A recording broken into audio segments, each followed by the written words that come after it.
Hey Dev, Good morning. how's it going? Good. How are you?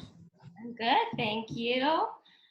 First, want to say thanks for joining today, even though you didn't really have a choice since you're my best friend and kind of kind of forced you to do this. But how's your morning going so far? Good. Good. Just had some breakfast, made coffee and eggs Saturday, and trying to think of some plans for today. Yeah, well, it's beautiful out in sunny San Diego, I'm sure. Yes, it typically is. Supposed to get pretty warm today, so. Awesome. Well, let's get into it. We're gonna just kind of do some rapid fire interview questions, but Sure. feel free to say whatever you want, go with the flow. So when did you start playing rugby and where? So I started playing rugby at Penn State. It was the spring of my sophomore year. I had just gotten done playing soccer for the Penn State club team for a while and was just looking for kind of another challenge, looking for like a different group of friends. Not the soccer team wasn't great, but yeah, just looking for keep myself busy. I had never been in school, and I honestly had too much time on my hands and needed to fill it with something. So a friend recommended rugby, and I said, "Sure, I'll give it a shot." And I never stopped going from that day. Awesome. Who was that friend? So who actually got you to play? Her name's Julia McKenna. She actually was a teammate at Penn State Berks, where I played for the Division III team. And then we went up to main campus, and she joined the rugby team. I stuck with soccer, and she told me for a long time that I should try it.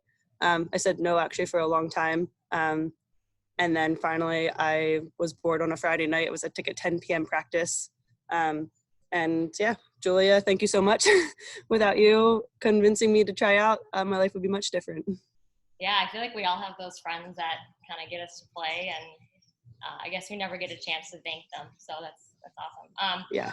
So tell everybody, how many Rugby World Cups have you played in, Um, and where was your favorite location? So I played in 3 Rugby World Cups. The first one was in Moscow, Russia in 2013. That was for sevens, and we actually took a bronze medal in that one, which was pretty exciting. The next one was the 2014 World Cup in Paris, France, and that was awesome. That was for 15s. And then I played in the most recent World Cup, 2017 in Ireland, and we kind of toured all through Dublin and Belfast, and yeah, so 3 World Cups. It was great. Awesome. Now, Deb, you were on the original sevens team down at the Olympic Training Center. How was that like, and who were your teammates at that time? Who were you living with, I should say, at that time? Oh boy, yeah, 2012 when they first put us into residency, the first ever program. It was crazy. I decided to go back to college for my 5th year and finish my schooling online to go out and pursue the dream of making the Olympics and be a full-time professional athlete. And I wouldn't take any of it back, but it was an incredible experience. 8 of us, I think it started as 7 and moved to 8 people, basically all packed up everything we had and moved to San Diego in one house. So it was I think technically a 3-bedroom house, but we put 8 people in there. In the master bedroom, Kimber, Rozier and I shared it. We made a wall with a sheet. Dowdy lived in a loft. Phoenicia had her own room. Jillian Potter probably took the brunt of it all and lived basically in a common area, and we put up sheets for her walls. Kelly Griffin was there, Bowie was there, Killian Lundstrom. Yeah, it was quite the group of people, and Natalie Marquino came, Christy Regenberg. So yeah, it was quite a bit of us, and we took the leap of faith to join the first ever program, and it's incredible to see what the program's become today. Yeah, I remember those awesome sheet walls and quite the house, but you guys pulled through, and obviously there wasn't much funding there, so it was kind of what you had to deal with to be there. Yeah, it was good. It was a good experience for sure. All right, now what is your favorite rugby position? You played a few, but I did. I really liked, I guess, my favorite probably was either 13 or 9. 13 I liked a lot because I thought the feeling that you get of having a teammate put you through a gap and just running down an open field and just slicing was incredible. I really liked open field tackling. So I love that about being an outside center. And then later in my career, I moved in a little bit and took the role of scrum half. And that was a really great challenge for me mentally and physically, because it forced me to be more aware of the game, really become more of a student, to know the laws, to find people's strengths and weaknesses. And so being a scrum half was really fun, and I still love it to this day. I feel like you studied film like hours every day just to learn the game. I did. I think, when I tore my ACL right before the 2017 World Cup, I tore it probably about a year before the World Cup. And tried my best to make it physically, but knew that in the downtime, the best way to become a better rugby player was to watch film. So I think if I had taken that lesson earlier in my life, I probably would have worked out for me a little bit better, but I'm really glad I took the opportunity while I was recovering from my ACL surgery to watch a lot of film and learn a lot. So when I came back to try and make the team, I could hit the ground running and prove that I made some time out of all of my downtime. Yeah. Absolutely. Well, it paid off. All right, now, who is your favorite rugby player of all times? It could be somebody you played with, somebody you appreciate watching on the field, guy, girl. Yeah, favorite player of all times. I think it might be Jillian Potter. Jillian was an incredible teammate. She challenged you mentally and physically on and off the field. She's a great friend. And I think her resilience and her ability to work literally until you drop on the floor just always impressed me. I mean, Jillian's a fighter in all aspects of life. And I think just her passion and watching how much passion she puts onto the field just makes you want to be a better player in person. So I think it's a Jillian Potter.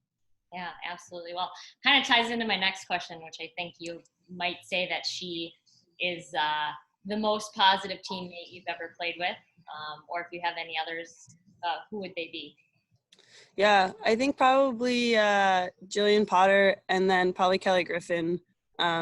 Griff was always kind of the Gryffindor of our team. She was a very critical thinker and always 100% always put the team first.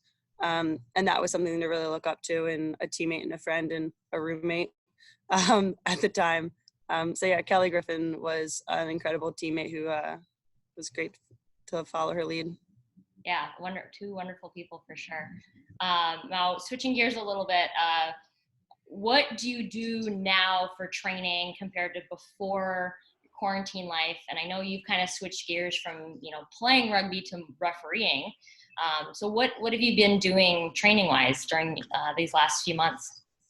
During the last few months, when parks are open and I have some space to run, I kind of utilize all of the sevens and 15s trainings and workouts that I have done previously. So a lot of shuttle runs, up, down, sprints, like jumping and whatnot.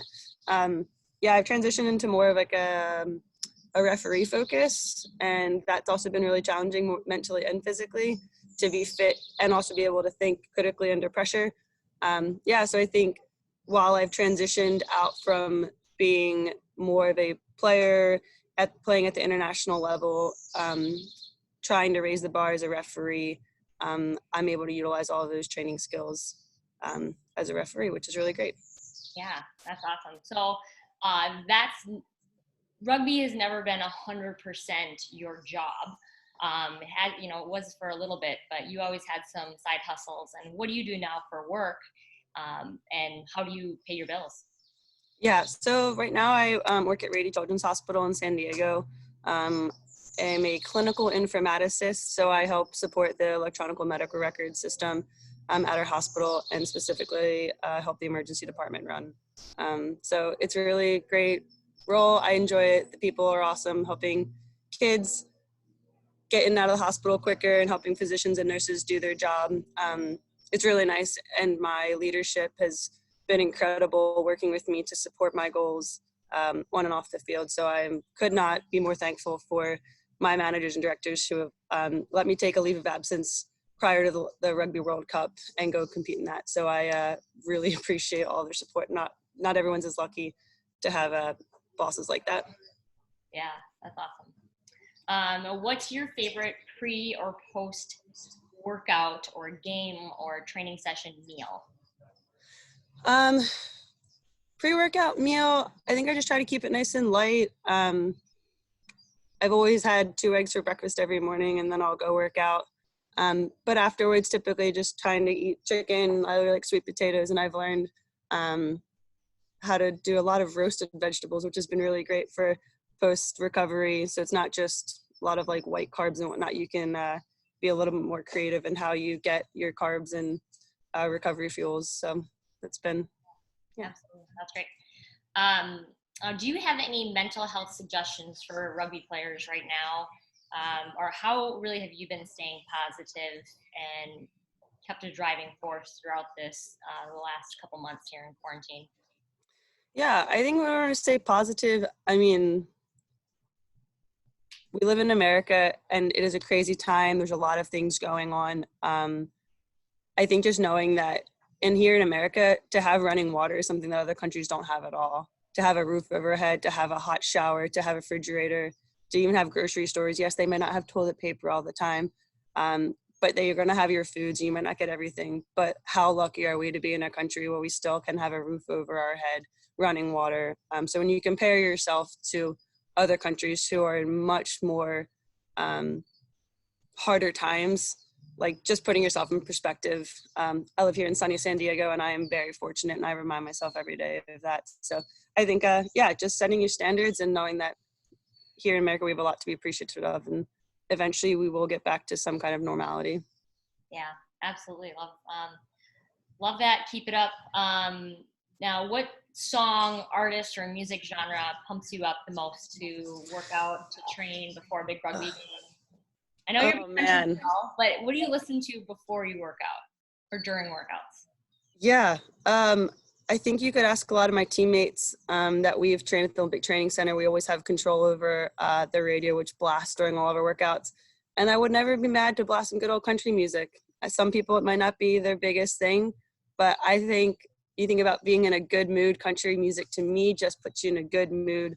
And so when you're working out, you want to feel positive vibes. So I'll probably just put on some, I don't know, anything on a good country station and blast it. Kind of had a feeling you'd say that. All right, so wrapping up here a little bit, what don't people know about you? Ooh, what people know about me? But what do we not know about you? Um, I don't know. I think I'm an okay person, not too exciting or out there. But I do have, I'm the youngest of 4 kids, and I have, if I was going to pick any group of friends to hang out with in the world, I would definitely pick my siblings. I think they're the coolest people out there. Yeah, my family means the world to me, and they're the most incredible people that I could have ever asked for to have in my life. So. That's awesome. And last question, do you remember when and where we first met? Putting you on the spot here. Molly and I first met, I think, in Florida at Tiger Town, probably 2009, maybe 2010. I'm at a USA Rugby camp. And from there, it's been, I don't know, almost a little over 10 years of rugby journeys together, and a lot of experiences around the world, which has been really awesome. Rainbows and butterflies and sparkles, huh? Yeah, it's been awesome. Well, Dev, thank you so much for joining me today. We really appreciate it. Stay strong out there and enjoy the sun for the rest of the world. Yeah, will do.